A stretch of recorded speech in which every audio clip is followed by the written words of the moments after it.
politics of fear and hate are wrong. We love you and politics of compassion and love are right. We are not going back. Hey everybody, welcome to episode 17 of Raised Red Living Blue. I'm Sloan Roden, joined by Jason Will. Happy Thursday. Hey. How are you this week? I'm tired. You tired? Why are you so tired? I've just been... You been selling all the real estate? Been going hard. Y'all were at the lake the other night. How was that? It was good. Yeah, we went to bingo at the Elks Lodge. Oh, nice. Yeah, that's always interesting. That's a big mega hot spot. So, Look at your infiltration. Listen, man, I get in. Get in where you fit in? I'm mixing with the common man of all sides. Yep. You know what I'm saying? But man, has it been a busy news cycle? Yes. Yes. I mean, I was trying to figure out like what to really talk about this week because there was so much. Everything, here's the reality of it. I know this is going to be hard for our one right-leaning listener to hear, but everything that was being reported on as the reality that would happen when Trump takes office or took office is happening. Right. It's happening very rapidly. Right. I mean, because we're just, how many weeks are we in? 8 weeks in, 9 weeks in? It feels like a lifetime. March 20th. To me. Yes. It really does. All right. So let's do this. We are definitely in a democracy crisis, a constitutional crisis. Here's what seems to be the goal of the top world leaders is that China gets Asia, Russia gets Europe, and then we get the Americas. And that's what all these distractions are trying to get you to not pay attention to, is that these spheres of influence. Well, there's people on the right that are redefining what the word dictator means. Okay. They're saying that a dictator is just a CEO. And dictators run their countries like efficient businesses. What? Yeah. So that's where we're going. Now, we got the judicial branch if we lose that, it's over, people. Okay? At least until there's another civil war or whatever happens. But that's what you're seeing. And then the push to the middle is happening. It's not happening, I talked about this last week, it's not happening as fast as I want.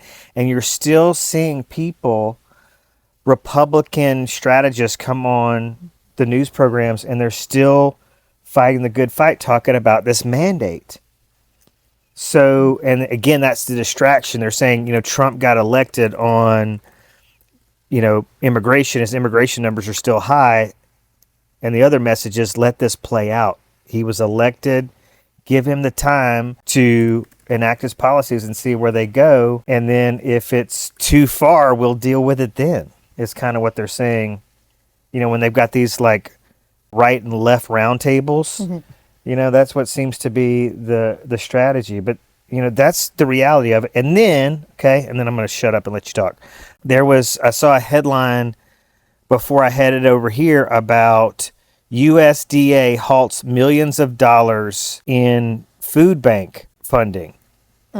So how many people do you think of these in these rural areas that I travel for real estate that have these MAGA flags in their front yard don't go pick up a box of canned goods every now and then? I mean, some of these properties look rough. So I just want to point that out there. That's the state of the world as we know it right now. That's interesting that you brought up that USDA cut, because last Friday, I feel like within minutes of you walking out of here, I saw a post on Instagram that I sent to you, and it was a link to this AL.com article. Alabama schools lose $16 million for fresh produce due to USDA cuts. Don't see or hear anybody or elected representatives sounding the alarm. Only Terry Sewell. She's the one who I saw it from. That's it. I don't know. Meanwhile, I don't know. There's some bills that are being passed that are giving Governor Ivey more executive control. So that's where we're headed. So less civil rights, an establishment of just an upper and a lower class. It's crazy to me. So I'm at Singo Bingo at the Elks Lodge on Tuesday night with Diana. And then one of the big magas there. I was just really curious to see what was happening, because before the election, you know, all throughout the campaign, when I would go to like bingo at the Elks Lodge, God, it was so hard charging MAGA. So the one that is like the ringleader, like, would literally call Kamala a cunt during bingo.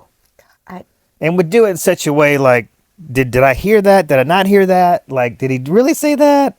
Because he's like, I don't know, saying it fast and like singing it with the words to the songs at Singo Bingo and stuff. He was outspoken. He was like, oh, Elon brought the astronauts back. Hail Elon, the hero. And nobody really reacted in a positive way. Everybody was just kind of like ignoring him. So I thought that was a bit of a win. But this is the same guy that before Facebook bent the knee to Trump, I would go to his Facebook page and his posts would be blacked out because they were false or misleading, or they were conspiracy theories. Yeah. But then just this morning was on CNN this morning, and there was a Republican strategist who was just saying like, look, y'all are melting down. This guy has a mandate. Let him do what he, you know, the American public's still behind him. Let him do what he wants to do. Y'all just making yourselves look worse. And here's the thing the other thing I wanted to point out is that the Democrats are not helping. The damage they're doing to Tesla dealerships and Tesla cars, them forcing their way into Trump Tower in New York to protest the possible illegal deportation of this protester with the green card. That's not doing us any favors. Well, I think it sucks because the right can storm the Capitol and incite an insurrection and use their violence. And when we try to do the same thing, it fails us. We need to take a page out of the civil rights playbook. Okay? We need to get back to the peaceful nonviolence. I don't love that argument because it's like, oh, peaceful nonviolence. So nobody fought back, and they were clubbed, and dogs set on them, and fire hoses. Everyone loves to do the argument of, well, the civil rights was so peaceful. No, I don't think it was. No, it wasn't. Not on, one side to the other, but there are times in history where you have to incite something to make change. Like Stonewall was a riot, and the Boston Tea Party was a riot. And so sometimes when it's peaceful, it doesn't get people's attention. Well, I think this is a very, another distinct difference. And I'm not saying it's right or wrong. I'm saying it's okay when they do it, but we get desecrated when we try to fight with the same rules. Well, so my argument is that we are labeled the radical left. That's the premier talking point. And right now, what we're trying to do is to get people that can be salvaged, can be saved from this brainwashed cult to look up and go, shit, this is not right. I don't want to be a part of this. I think it's harder for them to see the light when people on the left, and these are radical people on the left that are destroying property. It gives them so many talking points, and it's like, well, the Republicans are, I don't really agree with what they're doing, but I don't want to be on that team either. That's destroying public property, that's storming buildings, that's, holding up signs of the presidential address.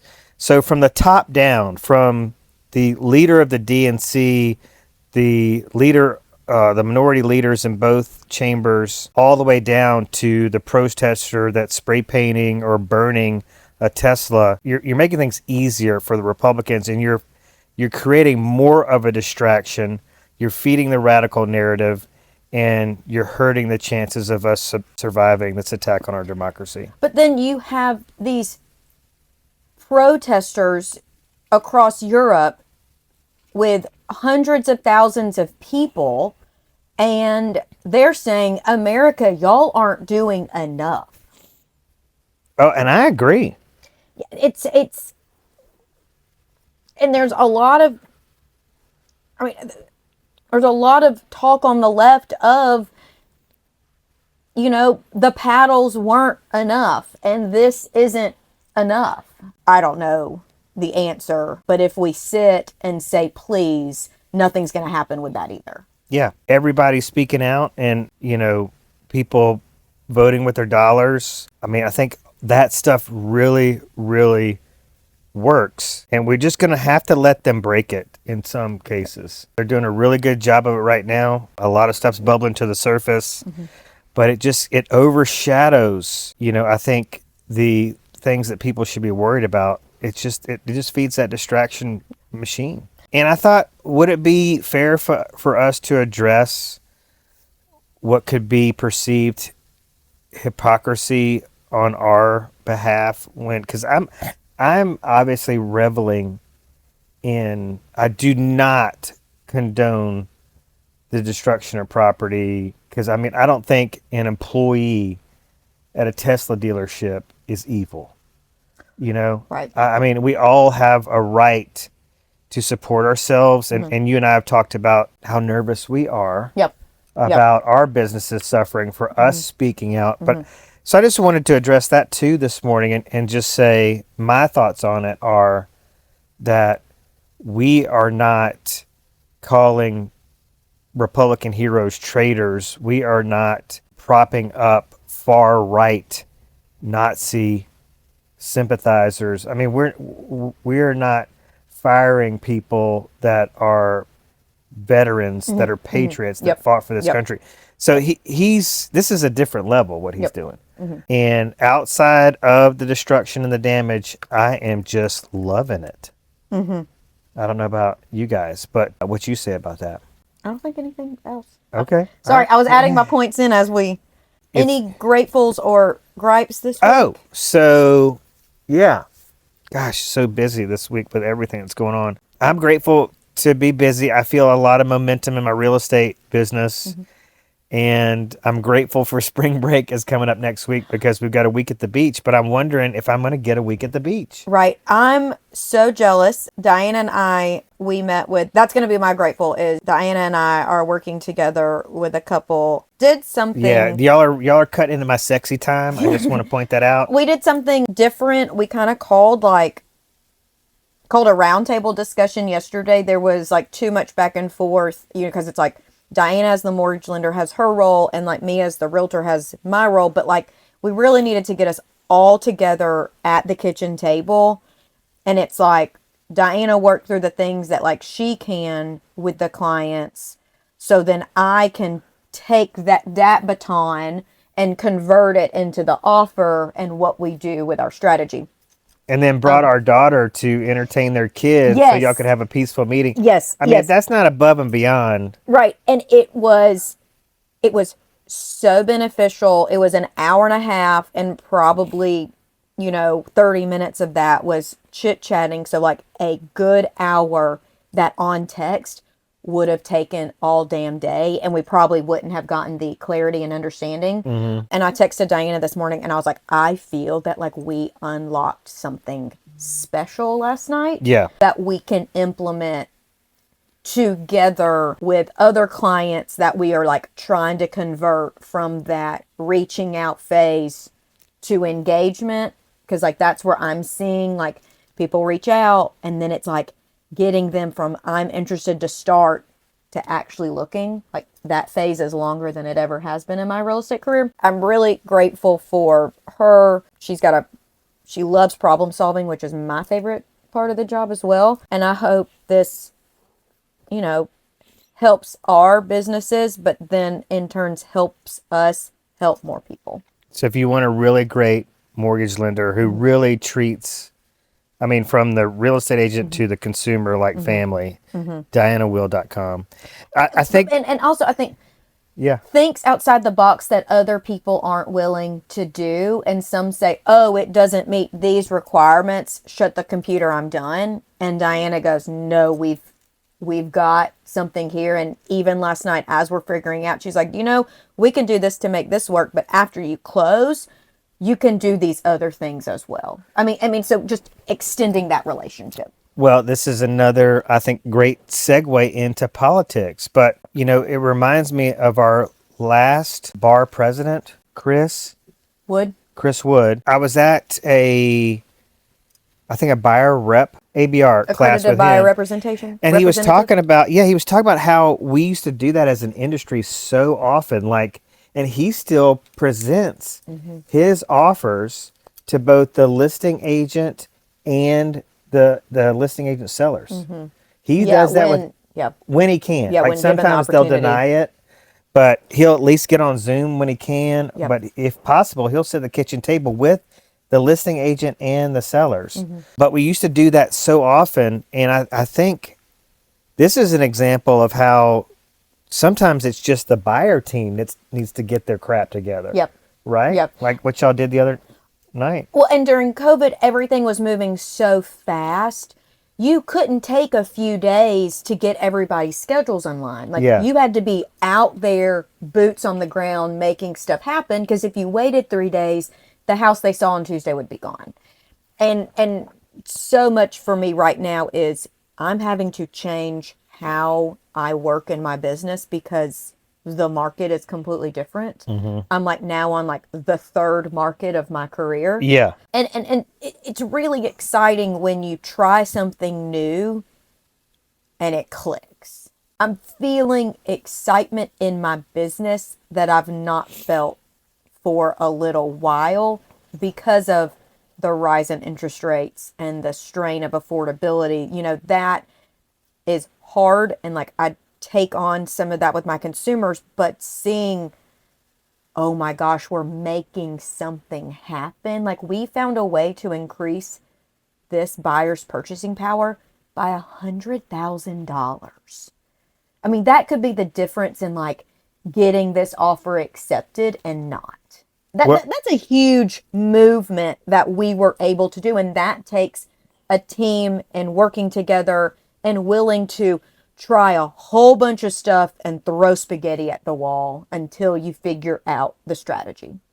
And it's just a real testament to the value that real estate industry professionals, when they work as a team, can bring to the consumer. Yep. And just really rolling up your sleeves and getting your hands dirty and going to the kitchen table when so many of us in our industry, just when things get tough, they just fuck it.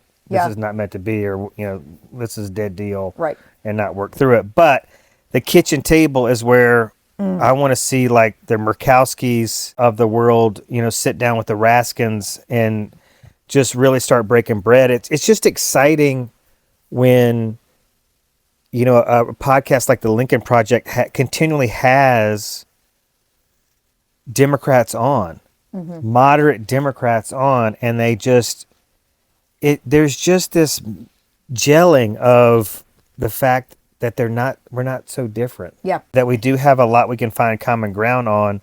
So just trying to look at the positives. I pointed out the negatives, not even all the negatives, because the other negative I had was that we have, this is a quote from Jason Will, y'all can write this down.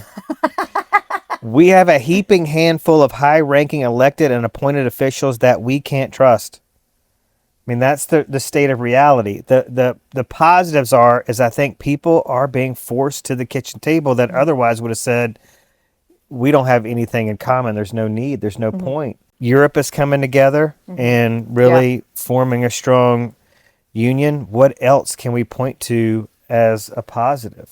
I feel like the ultimate positive goal is that if we can get people to settle down and fight in a more constructive way and not a radical way. Gosh, right. That this will be possibly, there's the chance at the end of the rainbow that this will be the downfall of MAGA and just a reinforcement.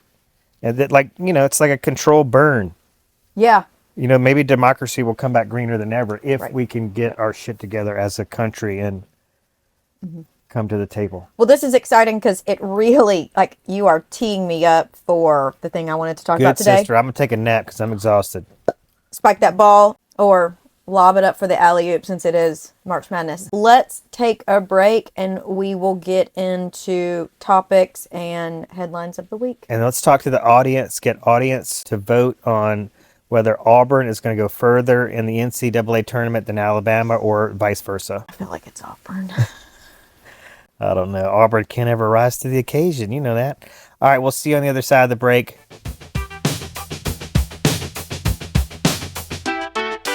Where are we talking about right now on the other side of this break? Okay, a new book has come out, and like when an author releases a book, they go on their press tour. This book is called Abundance. It is by Ezra Klein and Derek Thompson. Ezra Klein, who is columnist for the New York Times. And this sounds so interesting and like so in line with like things that you and I talk about. And they said they started this book about 1.5 years ago. And it just happens to be exactly what we need for right now. I watched 2 interviews on the book. One was on Morning Joe, and then the second was on the 11th Hour with Stephanie Ruhle, who I'm a big Stephanie Ruhle fan. She is so damn smart. Yeah. And her background is in finance, so she really comes about it from that economic perspective. And it goes to that idea of a lot of these policies and these Doge cuts and immigration comes from that mentality of scarcity versus abundance, which we've talked about on here before. I feel like you and I as salespeople, I mean, I've heard this in the terms of real estate and entrepreneurship for years. You know, it's just like with Jason Patton, like it's not pie. Just because you get more doesn't mean you're taking away some of mine. And they describe Trump's mentality as zero sum. Like there's nothing, like if somebody gets something, then somebody else has to lose something. Yeah. There's no room for cooperation.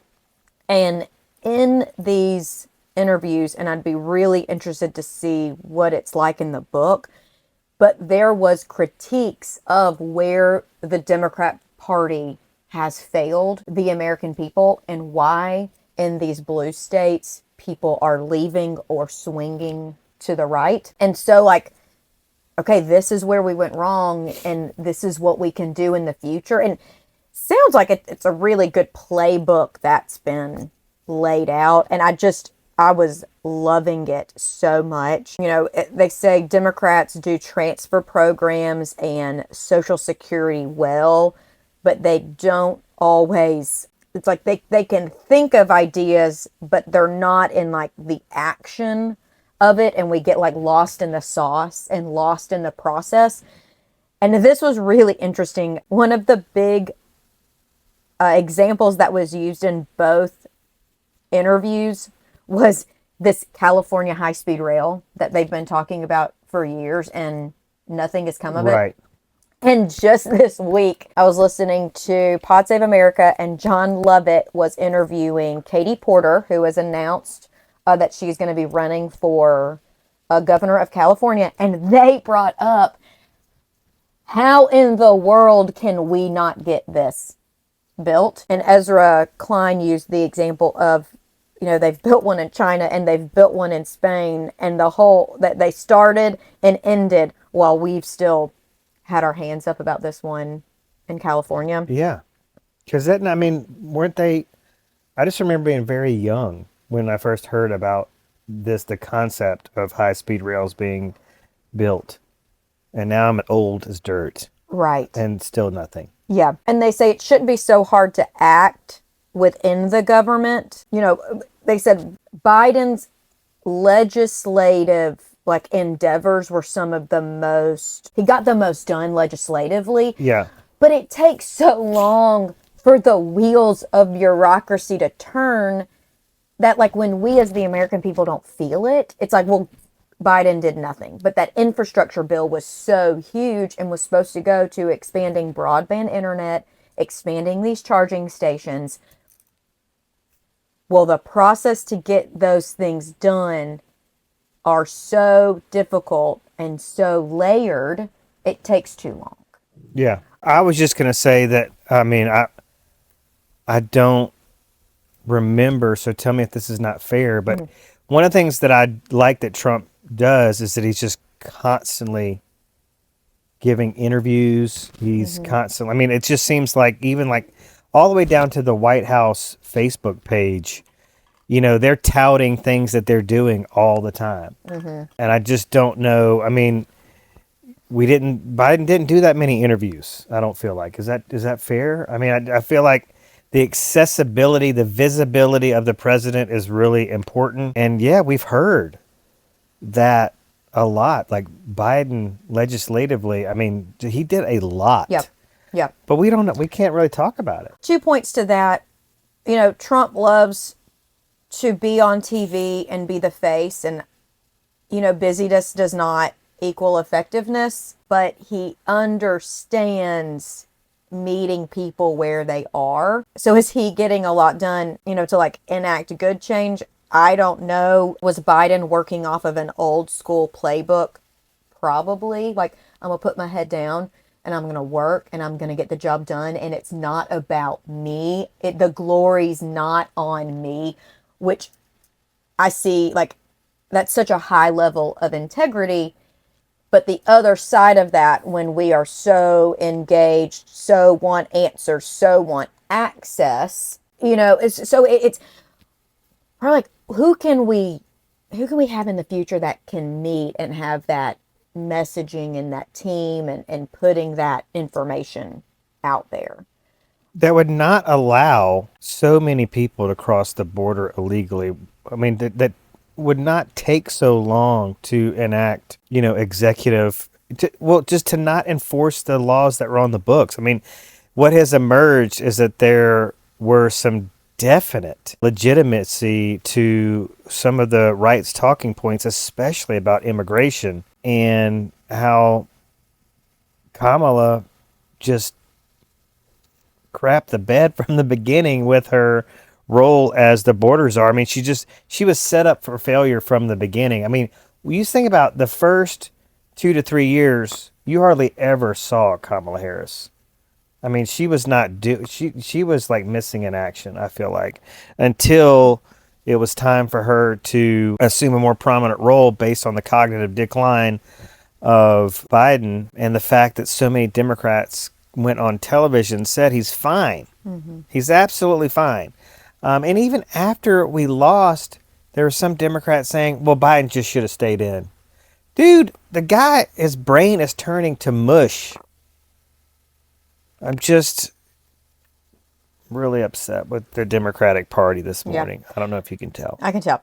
Okay, continuing on this, the message of abundance describes that the future that we as America wants, one that leans into building things and innovation, which building and innovation, I feel like that's something that both sides can agree with. So blue states, and specifically the ones that were stated, were California, New York, Illinois, are losing middle-class residents because the cost of living is too high. Okay, so California rules and that process that we keep talking about makes it too hard to build, which then further exacerbates the lack of housing, which then leads to even more of an affordability issue. So then you get lost in this do loop of you don't have enough housing, and how do you do it? Well, we can't build it fast enough, and then you just can't get off the hamster wheel. Okay, so we as liberals have not delivered a model of governance that people trust. I think that is so true. Liberals have spent too much time thinking about process and not enough time thinking of outcome and the things we must do. Yes, we have to have a resistance to Trump and Vance and Musk, but we also have to provide a construction of an alternative. It's going to take a leader to emerge from the ashes with an abundant vision, an abundant strategy. oh, we need to renew institutions that meet the needs of today. And many of these things were put in place to meet the needs of that time. I mean, think about NATO. I've listened to several really good podcasts about why NATO was formed and the role it played and why we as the United States of America said, no, we are going to contribute the most and we are going to be in control. Like, the reason why we contribute more than everybody else is because we dictated that rule to benefit us. 100%. We just don't know all that. And there's a New York Times, The Daily, that talks a lot of great stuff about that. And it's like we said, okay, we're going to take on the military defense. You, as Europe, focus on rebuilding your economy. And then as Europe built, American companies then expanded into Europe. So it really worked in partnership. But I think that's a great example of, okay, it was established and created and formed in this specific way that worked in post-World War II just life, and especially through the Cold War. We are past that, so what can we tweak and change that meets where everybody is today? And I feel like this is what they are saying in this book. And that can go from NATO to our own entities within our government. Speaking of NATO, I would challenge the audience, especially some naysayers, conspiracy theorists, whatever you're labeling yourself as, to think about this. What would be the goal of dismantling NATO? I think we understand what the goal of NATO is and why it's so important. But when you see things that, in terms of like the negotiations between Ukraine and Russia, the NATO membership is off the table completely. Why is that? I mean, it seems common sense to me as to why, but does it have to do with when the USSR broke apart? It has to. Well, I don't know what the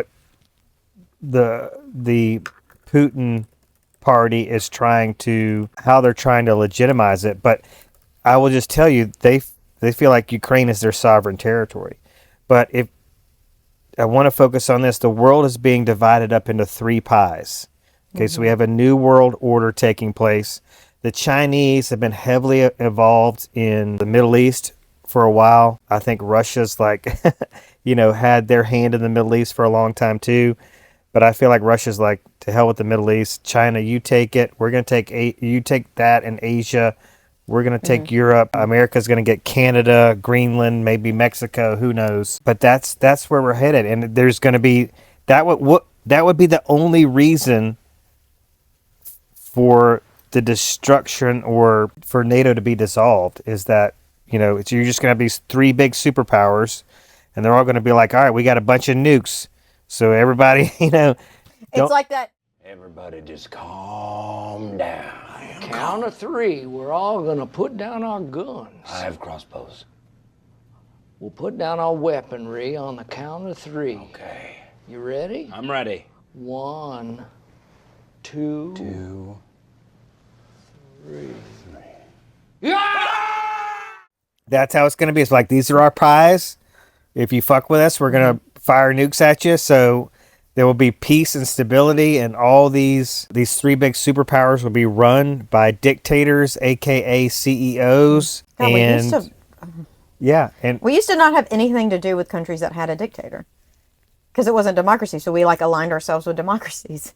That's why I would just want to go to my Republican friends and shake the shit out of them. Like, I want to shake the shit out of these Republicans and be like, dude, what are you thinking? And their response is, oh, well, if a Reagan Republican stands up against what's happening now, they're just a part of the establishment, and the establishment's got to go drain the swamp.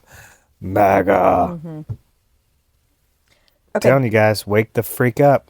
Okay, so this is an article from WBUR. WNBC. Yeah, WBUR out of Boston. Why is Russian President Vladimir Putin opposed to Ukraine's desire to join NATO? because he regards Ukraine as part of Russia. Hells yeah. He gonna get that. The Russian president has also expressed concern that if Ukraine joins NATO, the alliance would pack Ukraine full of weapons and be within striking distance of Moscow. In creating a threat for Russia, Ukraine creates a threat for itself, Putin said.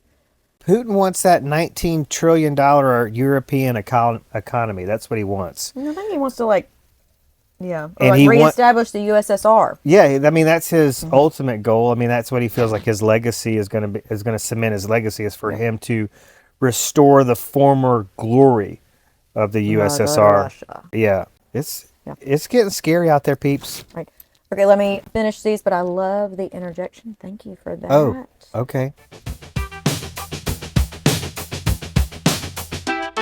This was really interesting. The theory of Doge and the fact of Doge are very different. The problem with Doge right now is people running it, one, don't understand government and don't want to understand it. I feel like that's something that I have felt and I've tried to articulate, and I don't think I've said it that well. You have to understand the problem you are trying to solve in order to solve it. And Ezra Klein gives these great examples of you can be really efficient in doing this, but that doesn't mean it's furthers our goals. And I think this is just really hopeful and lovely to think about.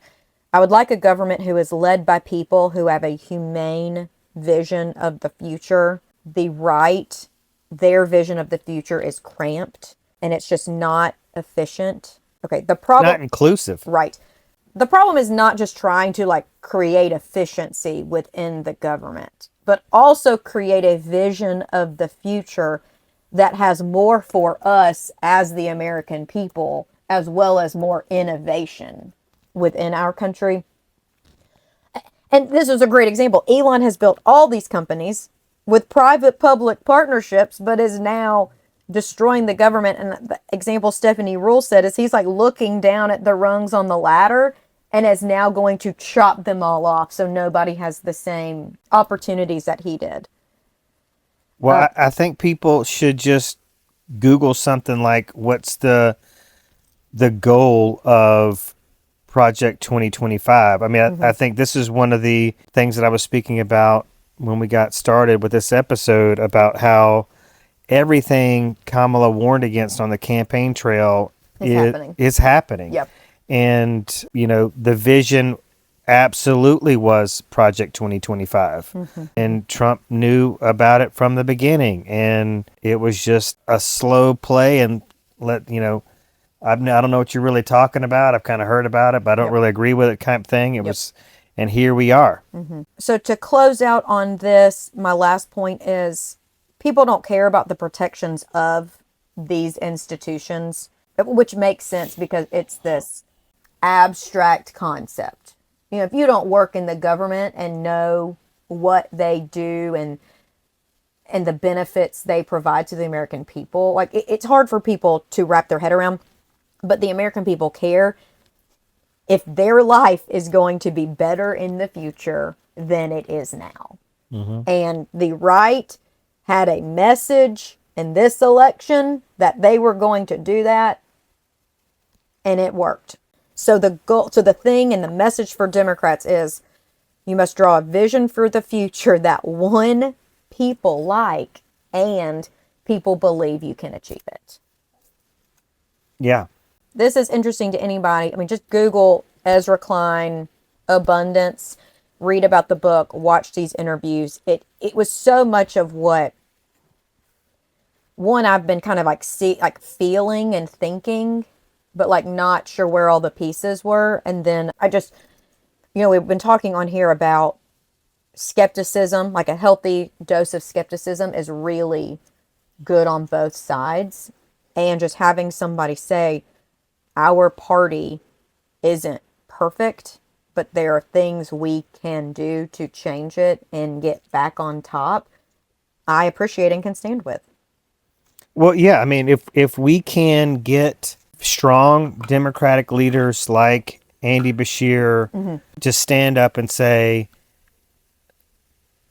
don't damage Tesla cars. Don't do this. Don't do that. I mean, we're going to have a really good chance of what I'll just call, for lack of a better term, or maybe it's perfect, the 9/11 effect.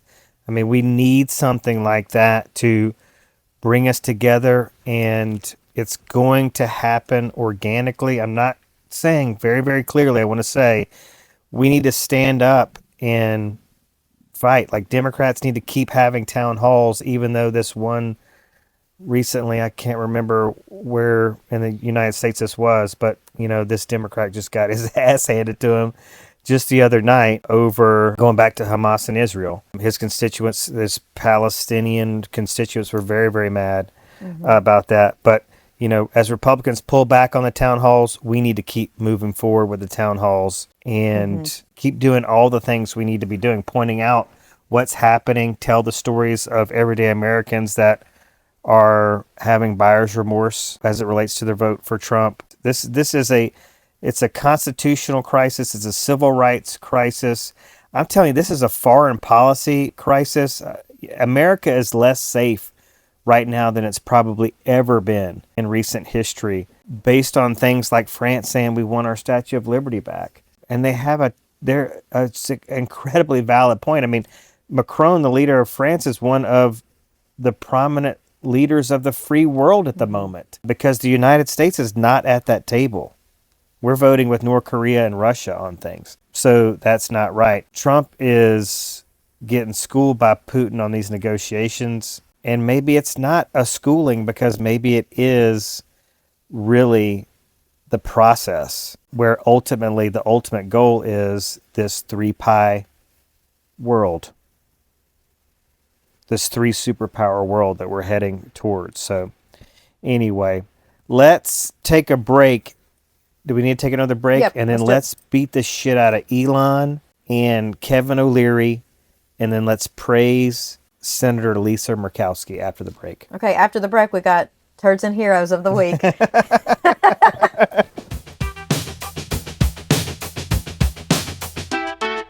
Okay, Heroes and Turds of the Week.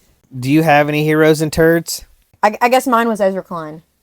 Yeah, that's right. You did. Yeah. Ezra Klein. So everybody Google Ezra Klein. There's so many voices like that are rising to the surface that are just outstanding. Well, and has been around, but this is a really important message right now. I would love to buy this book, and then I would love to actually read it.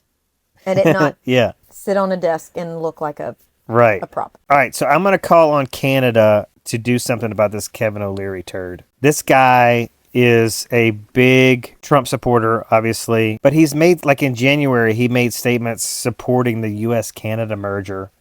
But he goes all the way back to supporting Donald Trump through like his criminal prosecutions and just talking about how it was all bullshit. But he's really, really dangerous. He's one of these people that, even though, I mean, he was saying on CNN last night that the issues with the stock market have nothing to do with the tariffs. It's just that the stock market corrects every 12 to 18 months, and this is just natural what's happening.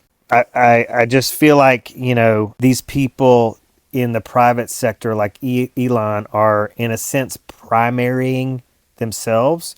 So they're unelected. So these boycotts, these business, the negatives that are happening to their business and their stock prices and all this stuff is just, it's their version of getting primaried. It's different than what we have talked about that, has happened to people that are in business on the left when they speak out. But these people are doing far worse damage. I think about this, so when Trump spoke out or downplayed COVID, I had a real estate agent in our office who died, who was a big MAGA, didn't take it seriously. Of COVID? Yeah. Died. I mean, just, his social media profiles were what you would expect. Guns, eagles, American flags. But he was the MAGA. He died because, Trump was saying this is no big deal. It's a hoax. and so he took it as such. China virus. Yeah, so I feel like there's a lot of people that died because of that. There's people that are dying right now by suicide. I mean, think about all the veterans. They're doing away with things like veteran suicide hotlines. Yep. I mean, people are dying. Our stance on Ukraine, denying them aid and intelligence, people are dying because of that. I saw something really disturbing on the news about how drones flying around Ukrainian cities and just picking off civilians. They're using civilians as training targets. So people are dying, and it's so hard for us. This is why I talk about doing things like going to a pride parade, or have talked to my wife in the past about getting on a plane and going to Ukraine, because we live in this privileged bubble. We are so insulated. And I feel like that's what President Zelensky was trying to say was... With the ocean. You have this big ocean as a buffer. Well, we have Palestinian children in Gaza that are telling their parents that they're just tired and they want to die. Yeah. They would just rather die than experience the reality. I mean, we've talked about how children in Ukraine have been going to school underground, no windows. I mean, just the psychological effects of all this. But I don't even think they're training exercises. Like, I've seen videos of them walking out of their classrooms, headed to their bomb bunker. Oh yeah, and and I get, like, there's all the things like please file single file and don't act crazy or be in chaos. But it was just so normal and heartbreaking. But okay, and I would like to make this point and not get into what a further discussion. Don't say trans. I am. Okay. What I'm going to say is, with the mental health and these children saying, I can't take it anymore, it is just like online bullying, whether you're a straight or gay or trans kid, when you just like the impact of bullying that has on the children of our society. So I can see it, like, if it's happening here, I can 100% see how it, that mental load, you cannot carry it anymore. Yeah. It's really sad, but I mean, which is why these suicide preventions are so important. I'm shocked at how these people are able to sleep at night. And I guess they have mattresses for Mattress Firm. All night long. Yeah, Mattress Firm, we would love to have you as a sponsor. All right, so let's talk about some heroes. Just before I get off of Kevin O'Leary, just Google Jon Stewart slams this turd. He has called Trump's crimes victimless. He's just a really bad actor, and I feel like Canada is really showing some backbone, and I would love to see them hammer this dude because he is not good for either of our countries. But we had Lisa Murkowski stand up this week. If you're going to sacrifice your integrity for staying in office, I mean, talk about bullying. I mean, that's what Trump does. He gets on the phone and says, you either, push my nominee through or support this executive order or vote to keep the government open, or we're going to primary your ass. Yeah. Yeah. Or we're going to, which is terrifying. We're going to name your spouse. We're going to say, you know who they're married to? Essentially dox them. Yeah, and put a target on people's backs. And so this is what we have been waiting for, is for these Republicans to do this. And then to have John Roberts come out and speak out against Trump, talking about impeaching judges. Right. I mean, it's getting real, and I'm glad to see it. And I think it's going to increase, but it's going to have a slow roll effect if we can't get our shit together. I mean, a 29% approval rating for the Democratic Party right now. I mean, it's like so low and so embarrassing. Well, on John Roberts, I want to say one quote that he... Let's give him some kudos. Yes, yeah. A quote from John Roberts about this. For more than 2 centuries, it has been established that impeachment is not an appropriate response to disagreement concerning a judicial decision.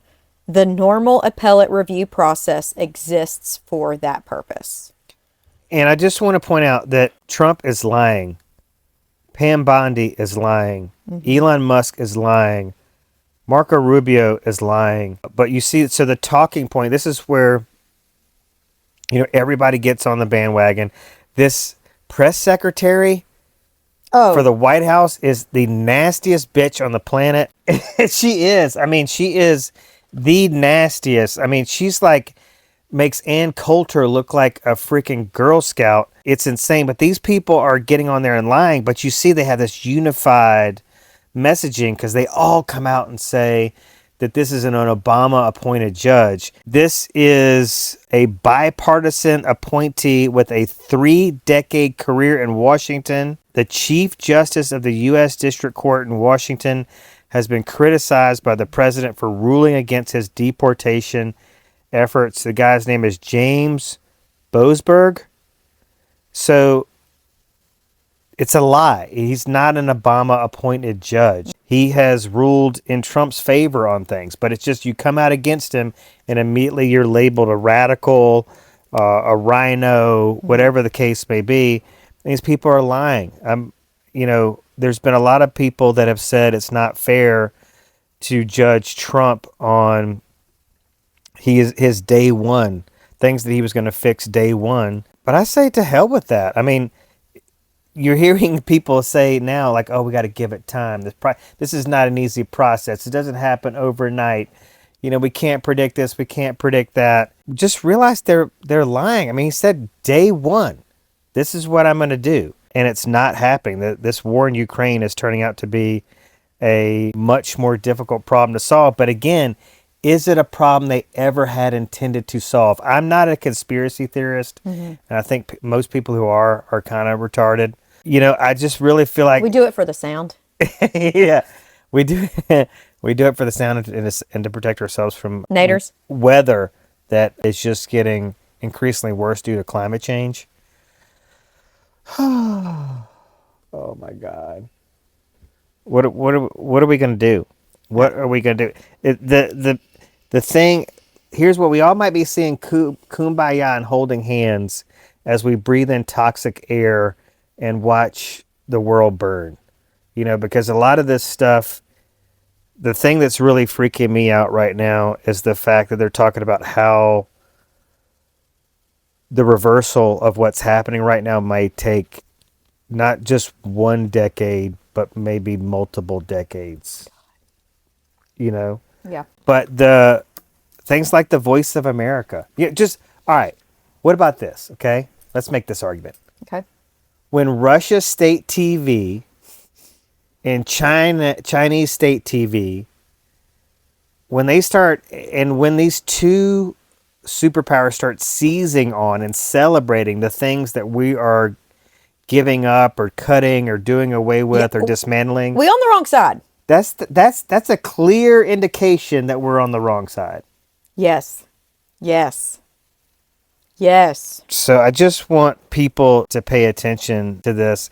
And then the last thing I just wanted to say about, in our turds, the king of the turds, Elon Musk. King of the turds. He is, but if you listen to what he says when he does this interview, have you listened to what he says about how... I can't listen to his fucking voice. It's really bad, but how deranged the Democrats are for all the damage that they're doing to his personal property or his company's personal property.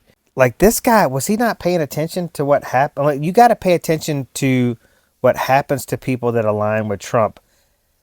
And look no further than Ivanka. I mean, there's a very clear reason why Ivanka is in the shadows. Rudy Giuliani's life is dramatically different. There's speculation that Elon Musk, some of his brands may never recover. Scott Galloway keeps saying that, eventually Elon's going to fade into the shadows. And there's some people saying if that ever happens, it may be too late. Yeah. But I mean, Trump is like, he's bad juju.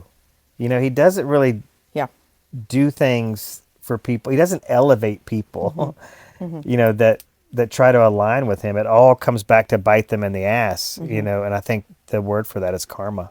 Karma. Speaking of things that are going to take a long time to undo, not going to get into it here, but if anybody's, you know, this piques your interest like it did mine. Crooked Media. Now you have to be a subscriber to Crooked Media, which I am. What is it? So that we know. Yeah, it's a podcast called Inside 2025, and this week is about government shutdowns and what happens. And the hosts are Dan Pfeiffer and Alicia Mastromonaco. Both worked for Obama. Alyssa was Obama's deputy chief of staff. It's 30 minutes, so this is a really, I think, easy to consume episode. But it's like, what happens in a government shutdown? And kind of goes behind the scenes of that 2013 government shutdown that lasted 16 days. What came out of it? Who started it? Alyssa was like, I was the one cleaning the bathrooms and emptying the trash cans because you couldn't have cleaning staff. And there was an example they used that all national monuments are shut down. There's no security. Smithsonian, national parks, National Zoo. A group of World War II veterans was at the World War II memorial, and Biden was like, I'm gonna go over there and walk them through it. And we're like, Mr. Vice President, that's a security risk. So, you know, we were saying last week, or I was saying last week, I don't know all of the risk that go into a shutdown, and if you are interested in that, along with some like tea on what happened, this is a really good one. Crooked Media, Inside 2025. Just a quick note. Yeah, I love that. I mean, because I do feel like it's fair. You know, the other thing that needs to come out of this is that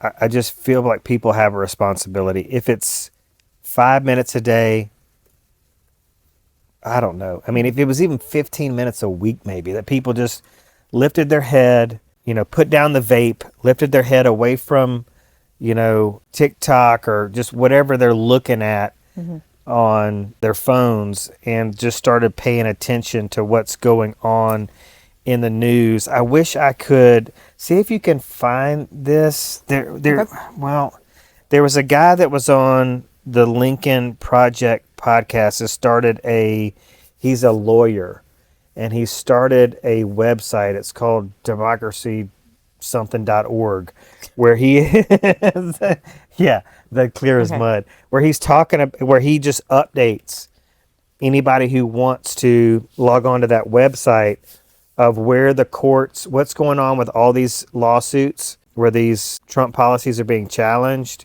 You know, what's the status of them? What is the goal? You know, what's happening with those, why they're important, what are the impacts, both, you know, pros and cons, everything.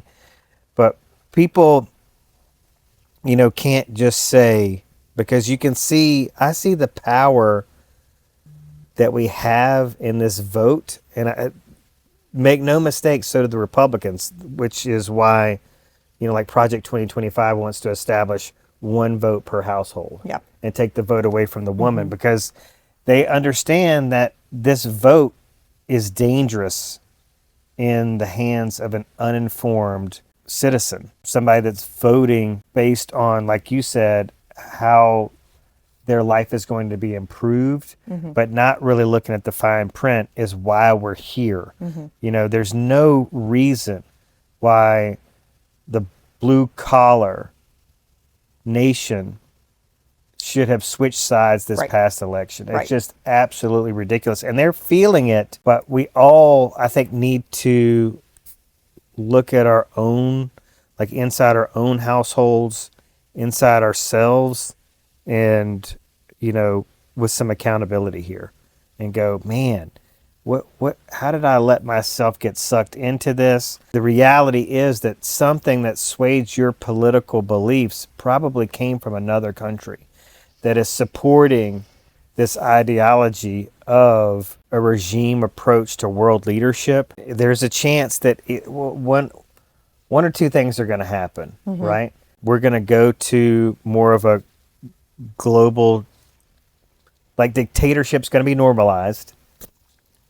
And we're going to see democracy just be redefined, really, because they're not going to say that they're, that... I'm flummoxed. Democracy's dead. They're not going to say that they're actually attacking democracy. They're just going to redefine it in a way that helps them move forward with their agenda. So either that's going to happen or there's going to be an uprising based on the constitutional, democratic, foreign policy crisis that we're heading into, that we're all going to come together. We're going to see like this new phase of leadership and a strengthening of, alliances, and things are going to be, and we're going to see a suppression of these bad actors. But like it's a flip of a coin. Yeah. It's coming down to a freaking coin flip at this point. All right. Let's take a break and then close this out. Let's take a break and then close this out.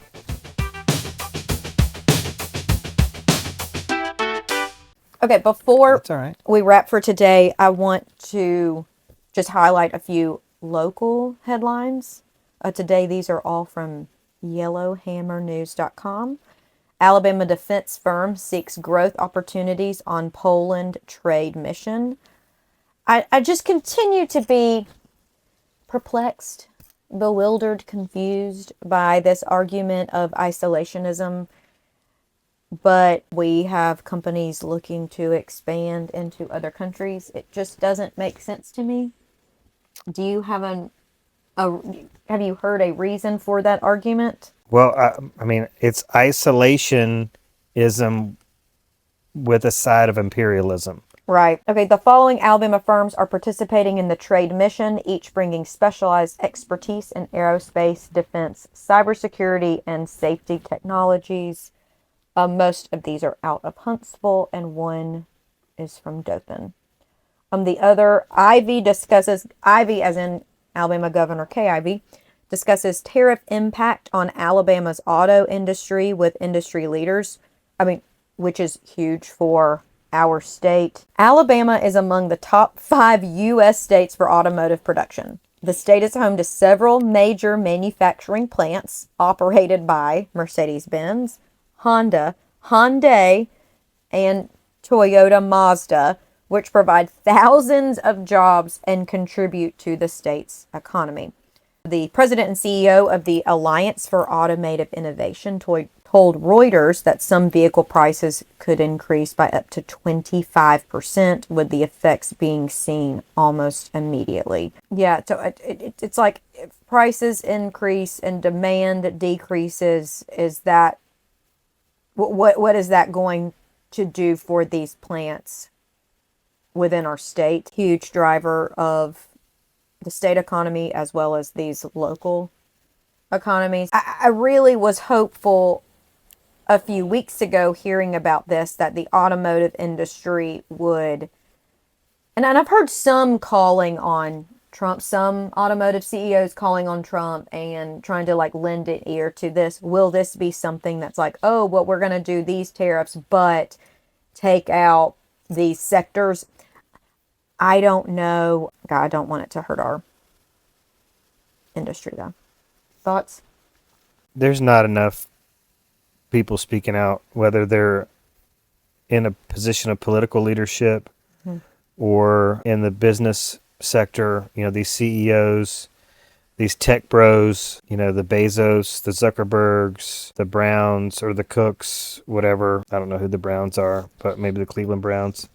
They just suck. I know that. I don't know a lot about football, but I know the Cleveland Browns. Do they suck? They do suck. I don't know. I get the Browns and the Bengals confused, to be honest. Well, yeah, there's not nearly enough people going, hold the phone. This is like what's happening here. Again, it's just not happening as fast as I want it to, but it is happening.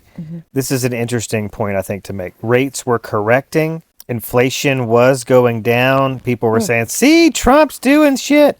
No, the rates were going down because Trump is creating chaos in the markets. Which creates uncertainty. Yeah. And lowers what's the word I'm looking for? Consumer confidence. Yes, yeah, consumer confidence and consumer sentiment. But I don't know if you saw like the conventional 30-year rate started edging back up to 6%. I'm sorry, 7% this week. It's like at 6.8. And so, Diane and I were talking like, holy shit, we're so worn out by the instability. But the Fed chair came out and said, listen, he's holding any movement on interest rates, and he's going to hold them rates steady amid Trump tariff chaos. I mean, these tariffs are having a terrible effect. When this is the time when lowering interest rates behooves the economy. So I had an economist a few years ago out of the Federal Reserve. I had Pop-Tarts for breakfast. Of Atlanta. Go ahead. Explain it like this. Lowered interest rates, lowers the cost of having to borrow money, which helps affordability, which creates a built-in stimulus for the economy. So when you have lower rates, it means the economy's not doing great. But with these tariffs and the price of goods rising, this would be the time to lower interest rates to get people spending money in other areas of the economy, which I would love because then it would benefit us. Yeah. And then we would have more money to contribute to the economy as well. Yeah. Here's the thing that is so eye-opening. So I went to foxnews.com and here's the headline. Fox News poll, Trump, Republicans at record high ratings as Democrats falter. So this is, if you Google this. Those are not the ratings I have heard from other polling. So it's weird. Like if you go to this article, you'll see that it's just it's like smoke and mirrors. Like, I'm not sure if it was Reuters or Quinnipiac, but one of them had, like, Trump's rating fell faster than any president. In the last 80 years. Yeah, like his honeymoon period is over now, and I think Obama's was, his honeymoon period was through August, and like Biden's was through August. So Yeah, so overall, like here's a quote directly from the article. Overall, 51% disapprove of the job Trump is doing, including 45% who strongly disapprove. Then they show like the poll that talks about how the Democrats in Congress only have a 30% approval rating, nearly matching their record low of 29% approval in November of 2013. That's a 36-point deficit, marks a decline from 23 points in October of 23. And so it's like they're pointing out that, and they show things like how do Americans feel about the tariffs? The majority disapprove. How do Americans, do they feel like these policies are going to have a positive impact? Most people say no. But the positive headlines or polling is on like immigration. So they have there's a few things that, the base or overall Americans are saying, yeah, get these damn criminals out of the country and to hell with the woke judges. So it's just weird how if you look at this and you look at because there's graphics of every single poll on a lot of different issues, from specifically Trump's job performance to the executive actions. And it clearly says here 7 in 10 are concerned that the use of executive actions is permanently altering the system of checks and balances. So that's inside this article. But at the same time, let's go back up to the headline, which reads, according to a Fox News poll, both Trump and the Republicans are at record high ratings, while the Democrats falter to, near historic or record lows. That's wild to me, but that's par for the course. That's why, you have to look beyond the headline and really start doing some research. And, you can take a break from, like, I don't know what people are watching that have cable or high-speed internet where they live, but you can take a break from whatever sporting event. I mean, let's just use my father-in-law as an example. I mean, he's either watching sports or some right-wing right-leaning news outlet. Let's take a break from that and go to nonpartisan, just saying, hey, here's the facts, here's what's going on in the courts. All sides now?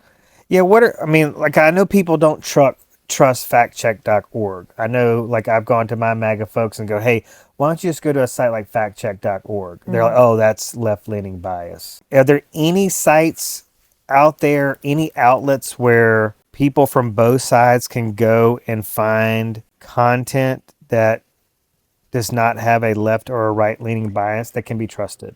Okay, so All Sides Now, I don't have a date on this, but All Sides Now fact check bias chart. So you have left, center, lean right, and right. The ones in the center are BBC, Check Your Fact, The Dispatch, Newsweek, Pointer, Real Clear Politics, and Reuters. Okay, so maybe we could include some links to those in the show notes. But I was wondering if you would bring this up. According to NPR.org, federal judge blocks Trump effort to ban transgender troops from military service. There's a lot of things that people like constitutional experts are pointing out that is unconstitutional. And I thought like MAGA people had like the Bill of Rights and the Bill of Rights like stitched into their clothing on one side, and on the other side it's the Constitution. Yeah, but then they wouldn't have all these amendments that,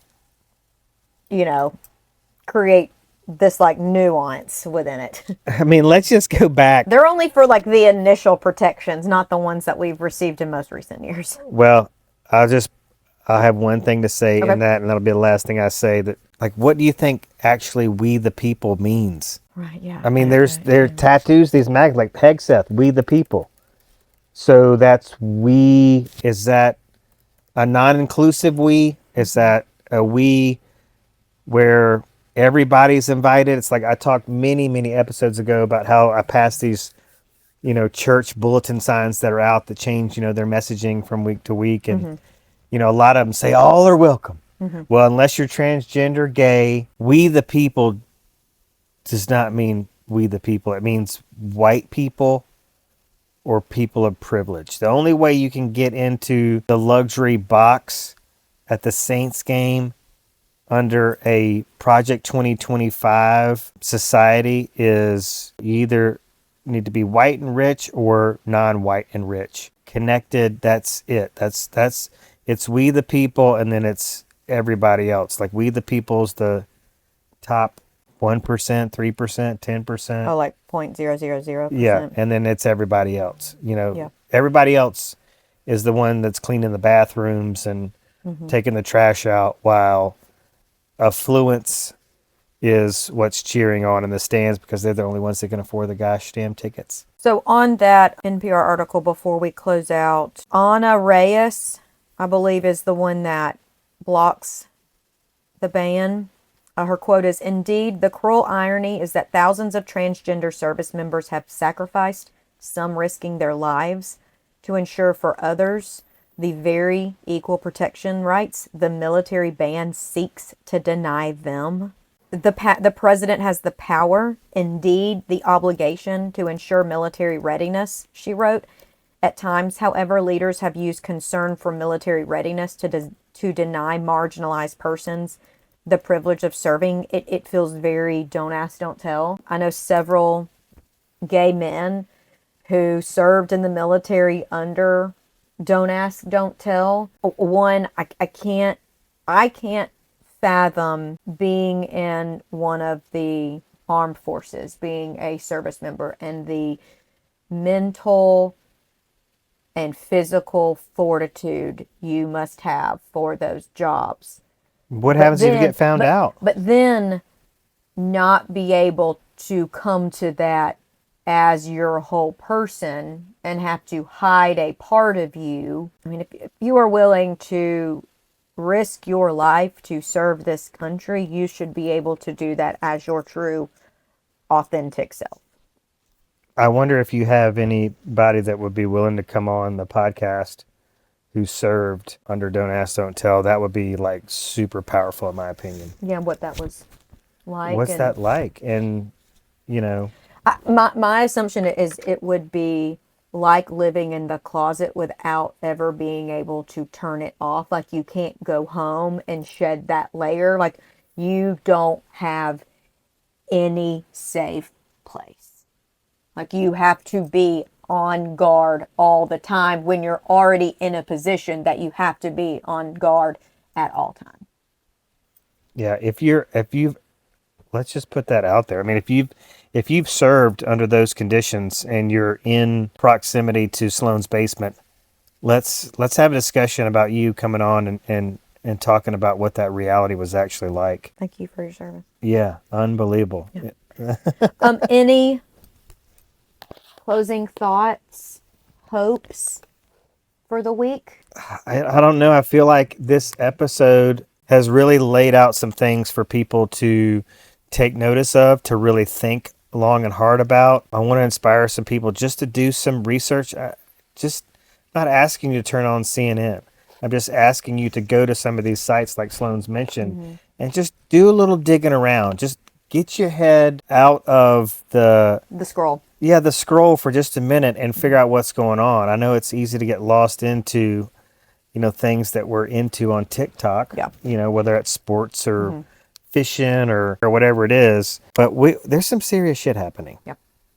Like, I just wonder, this is things that I wonder about when I'm driving around. I'm somebody that worries. Yeah. Like, whose brain is constantly just the hamster's on that wheel all the time.